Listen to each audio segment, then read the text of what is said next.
हम्म। तो देखो हमने दो गतियां करी हैं। तीतर गति, इसमें क्या होता है कि अभी कर लेते हैं रिकॉर्डिंग 5 मिनट की, है ना। इसमें 5 मिनट में ही बता देते हैं कि तीतर गति, इसमें क्या होता है, स्पाइक एम्पलीट्यूड लो होता है, इतना मतलब ज्यादा उछलती नहीं है। पित्त की नाड़ी, ये पित्त के 200 गतियां हैं दोनों, लवा गति और तीतर गति, ये तीतर गति है। ठीक है। तो इसमें ये उछलती कम है तीतर गति में, और हर 3-4 बीट के बाद एक बीट गायब हो जाएगी, एक या दो बीट्स मतलब स्पाइक जो है उसकी गायब हो जाएंगी, फिर 3-4 आएंगी। फिर क्योंकि तीतर ऐसे ही चलता है, तो यदि ऐसा है तो कहीं ना कहीं अल्सर है। वो स्टमक में हो सकता है, इंटेस्टाइन में हो सकता है, फूड पाइप में हो सकता है, कहीं भी ड्यूडेनलम या मतलब अल्सरेटिव कोलाइटिस हो सकता है, कहीं भी मतलब उसको अंदर जख्म है। ठीक है। तो उसमें तीतर गति मिलती है। अगली है लवा गति। लवा गति जो है, मेंढक गति जो होती है वो एकदम ऊपर चुभती है उंगली में। आप जैसे देखोगे ना किसी जैसे किसी मतलब कोई जवान व्यक्ति है, या आप अपनी भी देखोगे तो उसमें पित्त की उस पर, तो ऐसे एकदम चुभन वाली होगी।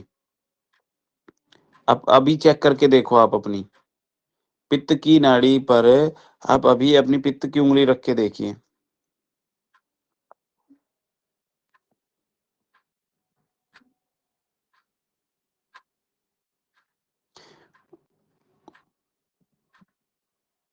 वो कहीं एक पॉइंट पर ही टच कर रही होगी।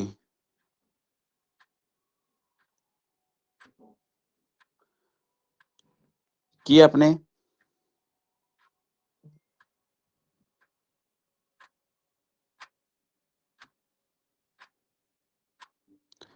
और जो लवा गति होती है ना, उसमें पित्त की नाड़ी पर ऐसे मतलब वो ब्लंट होती है, ऊपर से शार्प नहीं होती।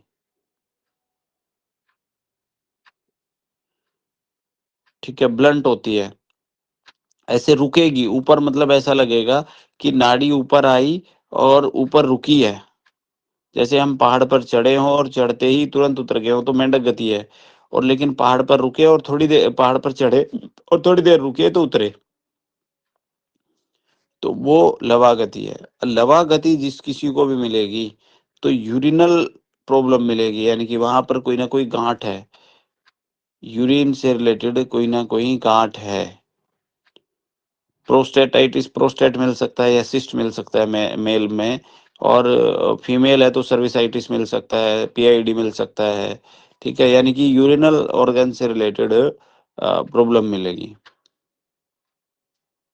कोई गांठ उधर मिल सकती है। ठीक है। तो ये दो गतियां आज हमने करी हैं।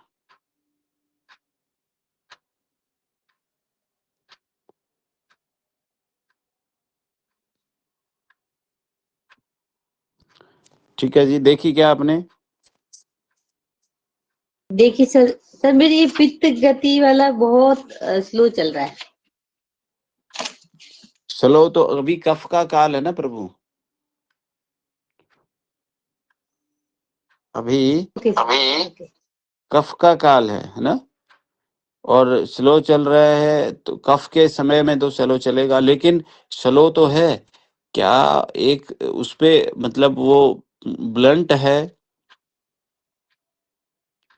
या स्पाइक रुक रही है?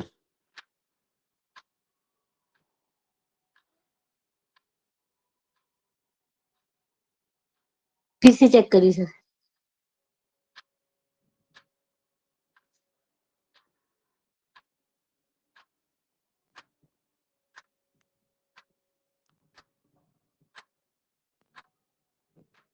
ना, ठीक चल रही है सर, ठीक है ना। स्पाइक वाला। ठीक है ना।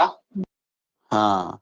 तो अब यदि आपको अल्सर या कोई यूरिन में सिस्ट की यदि होती, तो ऐसा लक्षण आप में मिलता नाड़ी में, और यदि नहीं है तो फिर हमें वो लक्षण नहीं मिलेगा। अब समझ आया आपको? Yes sir. हाँ। ठीक है। तो अब यानी कि 3 गतियां हमने करी हैं। अभी तक। कल हमने करी थी जलोका गति, आज हमने 2 करी हैं तीतर गति पहले और फिर लवा गति। तो 3 गतियाँ, यदि इन 3 गतियों के पेशेंट आपके पास कोई भी हैं, तो उसमें आप इसको देख सकते हो। लेकिन पहले देखना है ठीक-ठीक, समझ रहे हो? पेशेंट को देखना तो है, नाड़ी तो देखनी ही है हमें, लेकिन अब यदि इस प्रकार का रोगी अभी आता है, तो उसमें आप पहले ये गति ढूँढें, ठीक है? फिर और चीज़ें आप देखें। मतलब तभी तो अभ्यास होगा ना, ये गति हमें मिलेगी तभी, यस सर। है ना? चलो, कोई नहीं, आप जैसे ही 2, 4, 5, 10 पेशेंटों का देखोगे ना, तो आपका कॉन्फिडेंस और बिल्ड हो जाएगा। अभी कॉन्फिडेंस थोड़ा-सा क्या है, लो है कि यार कैसे मिलेगी? नहीं, अभी 2-4 का और देखना और उनके साथ ये स्पाइक और ब्लंट मैच करके देखना। ब्लंट स्पाइक और जो तीतर गति है, वो देखना, उनमें नहीं मिलेगी। जैसे अभी मान लो जग्गादेव जी आप देखोगे, तो आपको ऐसी समस्या नहीं है, तो ये नहीं मिलेगी आपको।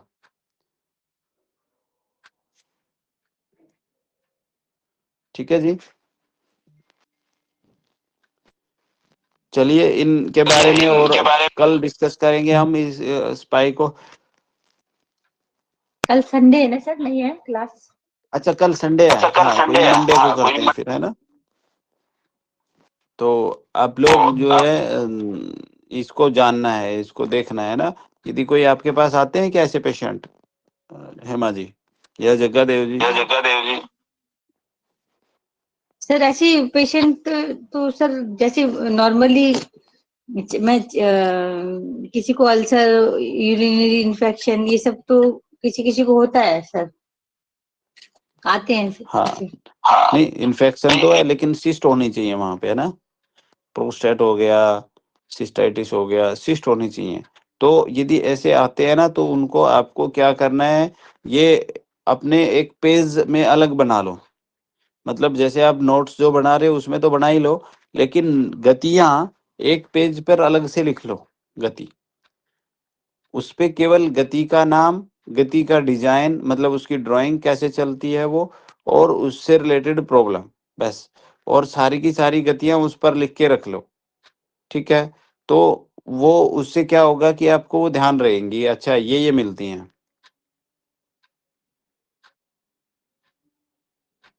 नहीं?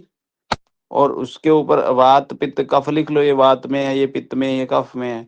तो जो-जो होती जाएँगी उनका एक मतलब चार्ट बना लो, एक चार्ट, और उस चार्ट को वहाँ रख लो। तो फिर क्या होगा, उस चार्ट को आप बार-बार देखेंगे, बार-बार देखेंगे तो आपको वो याद हो जाएगा, ठीक है? क्योंकि पहले थ्योरी याद होना ज़रूरी है, प्रैक्टिकल तो हो जाएगा, कोई दिक्कत नहीं है, ठीक है?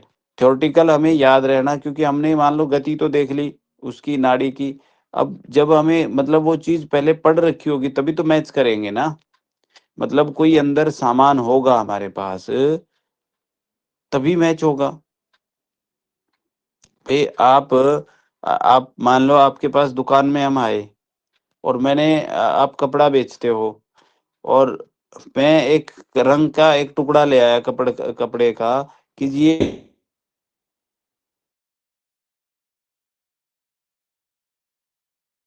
सर आवाज नहीं आ रही।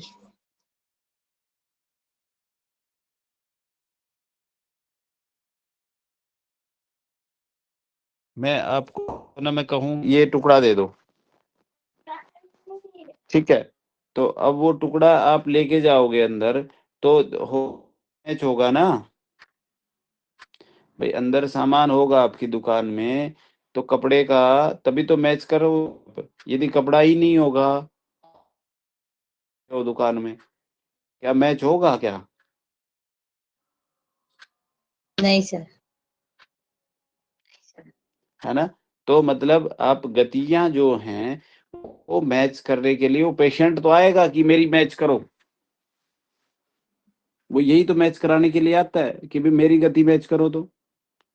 लेकिन आपके पास यदि अंदर में आपके दिमाग में वो गति ही नहीं होंगे, तो मैच कैसे करोगे?